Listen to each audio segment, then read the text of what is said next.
बिस्मिल्लाहिर्रहमानिर्रहीम। मोअज़्ज़ज़ नाज़रीन, अस्सलामु अलैकुम।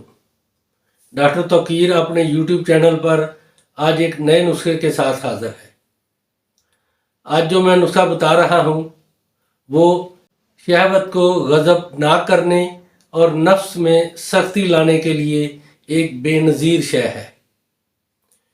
इसके इस्तेमाल से तमाम शहवानी निज़ाम को तक़वियत और तहरीक होती है, जिससे जिमा के लिए तबीयत बेकरार हो जाती है। वज़ू की तरफ दौरान खून खूब तेज़ हो जाता है, जिससे वज़ू में ग़ज़ब की तेज़ी और सख्ती इंतशार पैदा होता है। सूरत इंज़ाल की शिकायत का इन गोलियों के इस्तेमाल से कला कमा हो जाता है और इस कदर इमसाक पैदा होता है कि बसा औक़ात तरफ़ैन की तबीयतें ऐश मनाते मनाते उकता जाती हैं। ये बलगमी और मरतूब मिजाजों में इन गोलियों का इस्तेमाल खुसूसियत से मुफीद साबित हुआ है। नाज़रीन, इससे पहले कि मैं इस नुस्खे के बारे में बताऊं, आप मेरा चैनल सब्सक्राइब कर लें और बेल आइकॉन को प्रेस करें ताकि मेरी हर नई आने वाली वीडियो का नोटिफिकेशन आप तक बआसानी पहुंचता रहे।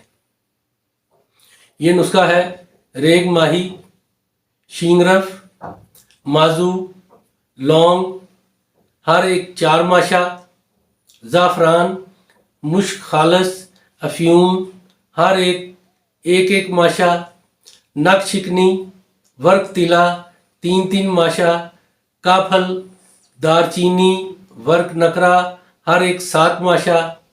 इन सब को अच्छी तरह कूट कर बारीक पीस कर शहद की मदद से चने के बराबर गोलियां बना लें। इसका इस्तेमाल ज़ईफ़ बा की शिकायत के अजाला के लिए 1 गोली सुबह 1 गोली शाम को नीम गर्म दूध से खा लिया करें और इमसाक का फ़ायदा हासिल करने के लिए वक्त ख़ास से 2 घंटा पहले 1 से 2 गोलियां खाकर ऊपर से नीम गर्म दूध पी लें और फिर वक्त ख़ास तक और कोई चीज़ ना खाएं। जिस रात को गोली इस्तेमाल करना मकसूद हो उस शाम को खाने में नमक, अचार, सिरका, दही भल्ले वगैरह ना खाएं। नाज़रीन, ये बेहतरीन और लाजवाब नुस्खा है, आजमाया हुआ है। इसको बनाएं, इस्तेमाल करें और अपनी राय मेरे कमेंट्स बॉक्स में ज़रूर दीजिए। इसको लाइक और शेयर भी कीजिए। अल्लाह ताला आपका हामी और नासिर हो। खुदा हाफिज़।